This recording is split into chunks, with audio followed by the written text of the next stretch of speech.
प्रस्तावना। लंका में घोर निराशा। लंका के युद्ध के मैदान में सन्नाटा पसरा हुआ था।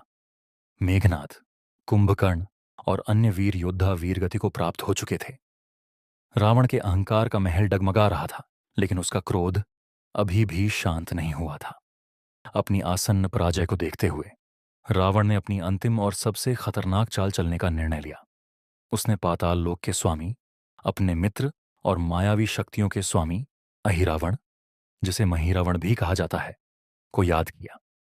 अहिरावण तंत्र मंत्र और काली शक्तियों का झाता था।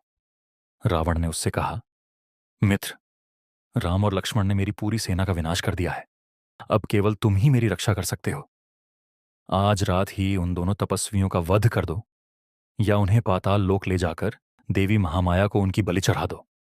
अहिरावण ने रावण को वचन दिया, लंकश, आप निश्चिंत रहें। सूर्योदय से पहले राम और लक्ष्मण का अस्तित्व समाप्त हो जाएगा। हनुमान जी का पहरा और अहिरावण की माया इधर। रामदल में विभीषण जी ने प्रभु राम को सावधान कर दिया था। विभीषण अहिरावण की मायावी शक्तियों से परिचित थे। उन्होंने कहा, प्रभु, आज की रात बहुत भारी है। अहिरावण किसी भी रूप में आ सकता है। हमें अत्यंत सावधान रहना होगा। सुरक्षा की जिम्मेदारी पवनपुत्र हनुमान को सौंपी गई।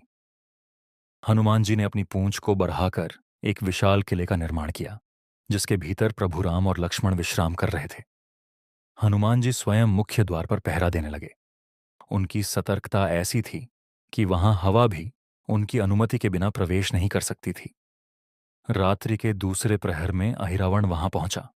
उसने कई प्रयास किए, कभी दशरथ का रूप धरा, कभी भरत का, लेकिन हनुमान जी ने हर बार उसे पहचान लिया और खदेड़ दिया। अंत में अहिरावण ने विभीषण का रूप धारण किया। उसकी चाल ढाल और बोली बिल्कुल विभीषण जैसी थी। उसने हनुमान जी से कहा, हनुमान, मैं प्रभु को एक मंत्र द्वारा सुरक्षित करने आया हूं।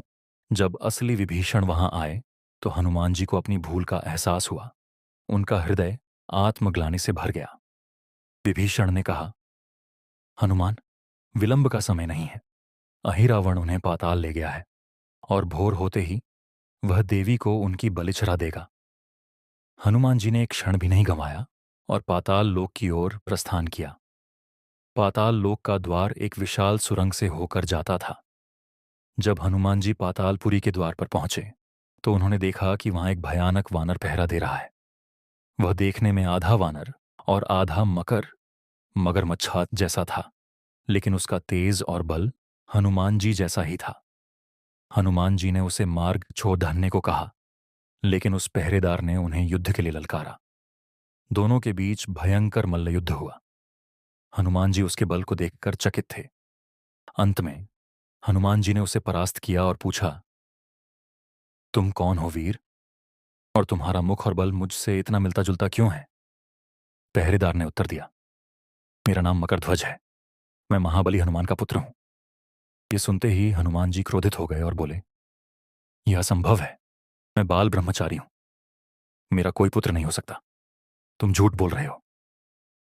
तब मकरध्वज ने विनम्रता से कहा, पिताजी, लंका दहन के बाद जब आप अपनी पूंछ की आग बुझाने समुद्र में गए थे, तब आपके पसीने की एक बूंद समुद्र में गिर गई थी। उसे एक मकर मछली मुनि ने निगल लिया था। उसी से मेरा जन्म हुआ। बाद में अहिरावण के सैनिकों ने उस मछली को पकड़ ढा और मुझे पाताल ले आए। तब से मैं इस द्वार का रक्षक हूं। हनुमान जी ने अपने पुत्र को गले लगा लिया, लेकिन राजधर्म का पालन करते हुए उसे बांध दिया और पाताल लोक के भीतर प्रवेश किया। देवी मंदिर और अहिरावण का वध हनुमान जी ने देखा कि पाताल 10 लोक में उत्सव का माहौल है। अहिरावण ने घोषणा कर रखी थी कि वह 2 राजकुमारों की बलि देने वाला है। हनुमान जी ने सूक्ष्म रूप धारण किया और देवी के मंदिर में प्रवेश कर गए। वहां उन्होंने देखा कि राम और लक्ष्मण बेहोश पड़ रहे हैं और अहिरावण बलि की तैयारी कर रहा है। हनुमान जी ने अपनी युक्ति का प्रयोग किया।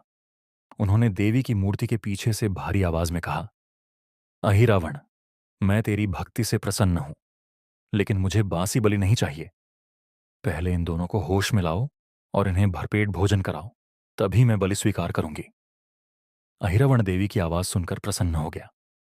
उसने राम और लक्ष्मण की मूर्छा तोड़ दी और उन्हें भोजन कराया।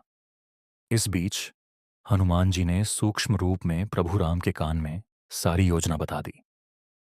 जब बलि का समय आया तो अहिरावण ने राम और लक्ष्मण को देवी के सामने झुकने को कहा। तब प्रभु राम ने हनुमान जी की योजनानुसार भोलेपन से कहा, राजन, हम तो क्षत्रिय हैं, हमने आज तक किसी के सामने सिर नहीं झुकाया। हमें नहीं पता कि बलि के लिए कैसे झुका जाता है। आप पहले झुककर दिखाएं, फिर हम वैसा ही करेंगे।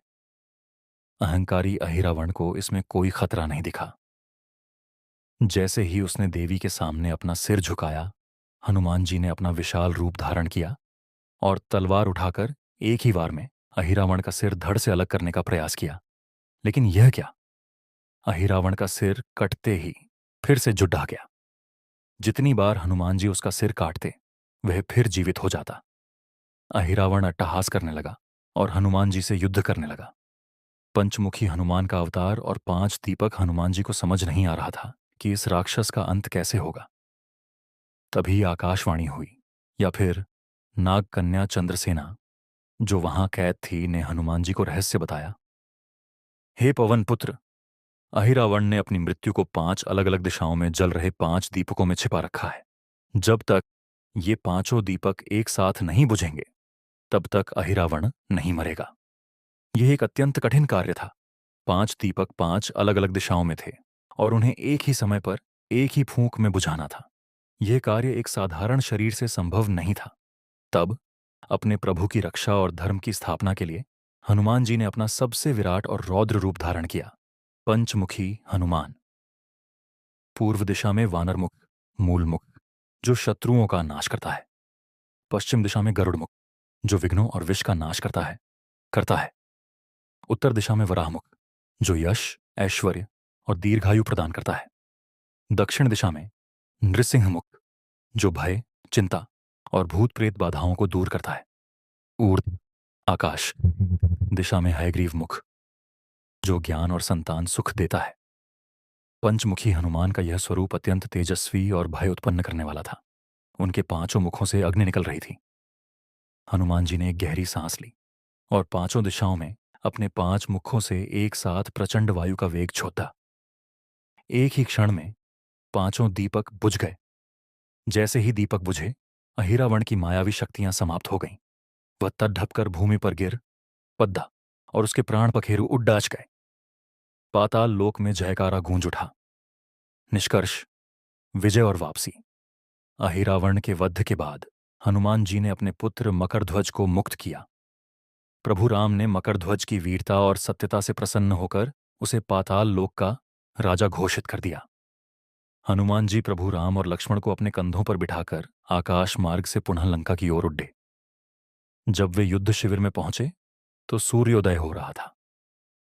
वानर सेना, जो राम लक्ष्मण के न मिलने से शोक में डूबी थी, प्रभु को सुरक्षित देखकर खुशी से झूम उठी। विभीषण ने हनुमान जी के चरणों में नमन किया। प्रभु राम ने हनुमान जी को गले लगाया और कहा, हे तात, आज अगर तुम न होते तो रघुकुल का सूर्य हमेशा के लिए अस्त हो जाता।